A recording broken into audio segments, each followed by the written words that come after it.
आचार्य चाणक्य रचित अर्थशास्त्र नामक ग्रंथ राजनीति, अर्थनीति, कृषि और समाजशास्त्र परि केते विषय पई महान ग्रंथ मना जाए। गोटे साम्राज्यर शक्तिशाली व्यक्ति हुई मध्य से राजसिक सुख शौकीन ठारू दूर रे एक कुटीर रे रहुतिले। भारत भूमि एही विराट व्यक्तित्व पई सबुबले तांको ठारे ऋणी रहिबो। आपनको भिडियोटी भल लागिले दयाकरी भिडियोटी को लाइक एंड सब्सक्राइब करंतु। हेले भिडियोटी समस्तଙ୍କ पाखरे पहुंची परिबो। तबे चलंतु जानिबा आचार्य चाणक्यक चाणक्य नीति। गोटिए वृक्ष रे केते पशुपक्षी प्रहार करंती। पक्षी माने निज थंटरे गछर डाल को प्रहार करंती। हाथी निज शक्ति अनुसार निज देह को गछरे रगड़ी थाए। भालू गछरे थिबा महू खाइया को जाई गछ को पंजा मारी थाए। किंतु एमानक मध्यरु कहार प्रहार गछ को उपाड़ी पारे नहीं। किंतु एक उई गोटिए गछर संपूर्ण अस्तित्व को मूलरू नष्ट कर दिए। भाबिछंती कि केमिति एक छोट उई विशाल वृक्षर अस्तित्व को शेष करिवारे सफल हो जाए। कहीं ना उई वृक्ष को बाहर नुहे भीतरू प्रहार करिथाए। एथिपाई भीतरू करा जायथिबा प्रहाररू सबुबले सतर्क रुहंतु। आपण केते भी शक्तिशाली होइथांतु ना काहेकि निज दुर्बलता केबे निज शत्रु सामने प्रकाश हेबाकु दियंतु नाही और निज सुरक्षा चक्र उपरे सबुबले दृष्टि जारी रखंतु। देखंतु केउठी किए से सुरक्षा चक्र को ध्वस्त करने को चेष्टा करू नाही तो। मनुष्यर जीवन कुंभारर ओदा माटी परी होइथाए। ता भाटीर सही चक काला चक्र परी होइथाए जी निरंतर चली थाए, केबे कहा पाई अटकी न थाए और जीवन स्वरूप ओदा माटी को आकार देवा पाई केवल एक ही साधन आपनको हाथ अर्थात आपनको कर्म। एही कर्म ही जहा आम वर्तमान को बदलाई थाए और भविष्यतर निर्माण करिथाए। एथिपाई अतीत रे कौन होइथिला से विषय भाबी व्यर्थ चिंता करंतु नाही। आसिबाकु थिबा समय रे कौन हेबे सेथिपाई ध्यान केंद्रित करंतु। जीवन सार्थक होइजिवो। शतरंजर खेल अर्थात पशा खेल राजा पाई अत्यधिक महत्वपूर्ण होइथाए।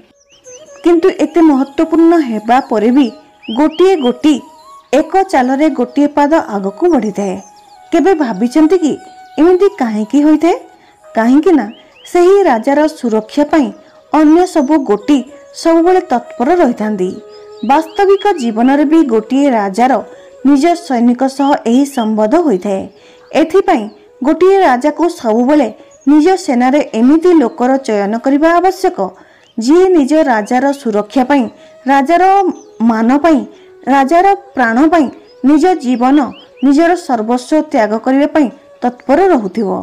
काहेकि ना खेल शतरंजर हेउ कि वास्तव जीवनर हेउ श्रेष्ठ राजा केवल से होइथाए जहा उपरे समस्त प्रजार भविष्यत निर्भर करथाए। लुहा को तलवार रूप नेबा पाई केते प्रक्रिया दे गति करिया को पड़िथाए।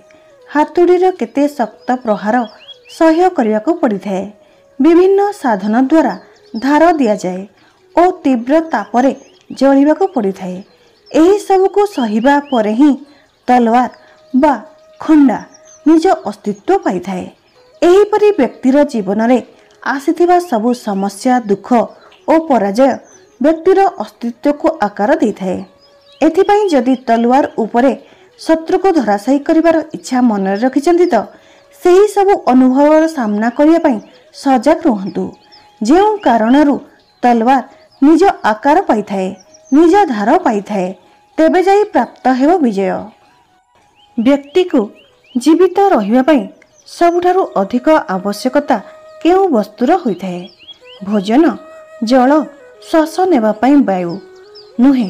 सबुठारु आवश्यक जदि किछि अछि तो ताहा हेउछि आशा। व्यक्ति पाखरे कोनोसी भी सुख सुविधा न थाउ, किंतु जदि उज्जवल भविष्यतर आशा रहिछि तो से सही आशा को शक्ति करी भविष्य आसिबाकु थिबा बड़रू बड़ बाधा को पार करि पारे। एथिपाई जदि जीवन रे सब किछि चली जाए कि हजि जाए तथापि आशा छाड़ंतु नहीं।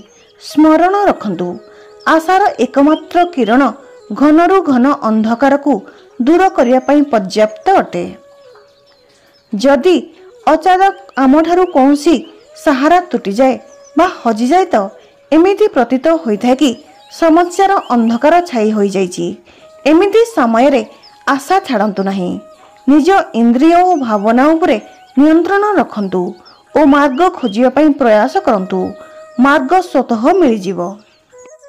कोयला और विजय देखिबाकू हुए तो भिन्न अटे, किंतु दुईटी जाकरे एक समानता अछि। दुईटी जाक ही गभीर अंधकार रे प्रबल चाप तले अमूल्य हो जाती। कोयला रत्न रे परिवर्तित हो जाए और बीज एक विशाल वृक्षर आकार नहीं जाए। मनुष्य सह भी किछि एपरी होइथाए।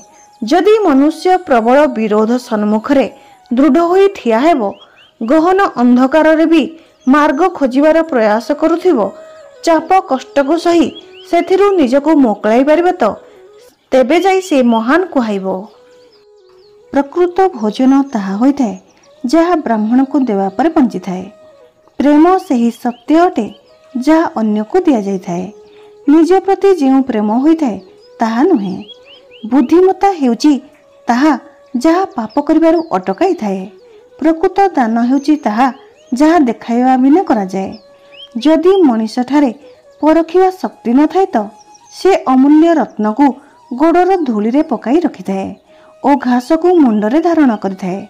एमिति कले रत्नर मूल्य कम हुए नहीं कि और घासर महत्व बढ़े नहीं। जेबे विवेक और बुद्धि थिबा व्यक्ति आसी थाए तो प्रत्येक जिनिस को तार जगह दिखाई थाए। समय बहुत कम, तेणु ताहा शिखंतु जहा महत्वपूर्ण अटे। जेपरी हंस पानी मिशा क्षीररू पानी छाड़ी क्षीर पी नहीं थाए। चंदन काठ को जेते छोट छोट करी काटिले भी तार महक छाड़े नहीं। हाथी बुढ़ा होई गले भी तार चपलामी छाड़े नहीं।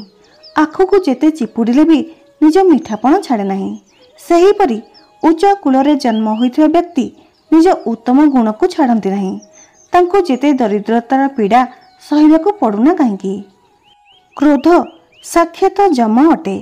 लालसा नर्क आड़कू नहीं जाउथिबा बैतरणी अटे। ज्ञान कामधेनु अटे। संतोष ही तो नंदनवन अटे, अर्थात इंद्र देवता को बगीचा सम होइथाए। असंतुष्ट ब्राह्मण, संतुष्ट राजा, कठोर आचरण करुथुवा गृहिणी एमाने समस्ते विनाश को प्राप्त होइथांती। हाथीर शरीर केते भी विशाल होइथाउ न काहेकि, किंतु एक छोट अंकुशरे से नियंत्रित हो जाए। गोटिए दीप अंधकार को नाश करिथाए। कौन अंधकार ठारू दीप बड़ होइथाए? आकाशरे मारुथिबा गोटिए बिजुली गोटिए पहाड़ को भांगी देइथाए। तेबे कौन बिजुली पहाड़ परि विशाल अटे? नुहे ना। से बड़ होइथाए जहार शक्ति विस्तार करि जाए। एथिरे कोनसी फरक पड़े नहीं कि आकार केते बड़ कि केते छोट अटे। जिए घर गृहस्थीर काम रे लागि रहिथाए से केबे ज्ञान प्राप्त करि पारंती नहीं। मांस खाउथिबा हृदय रे दया न थाई पारे।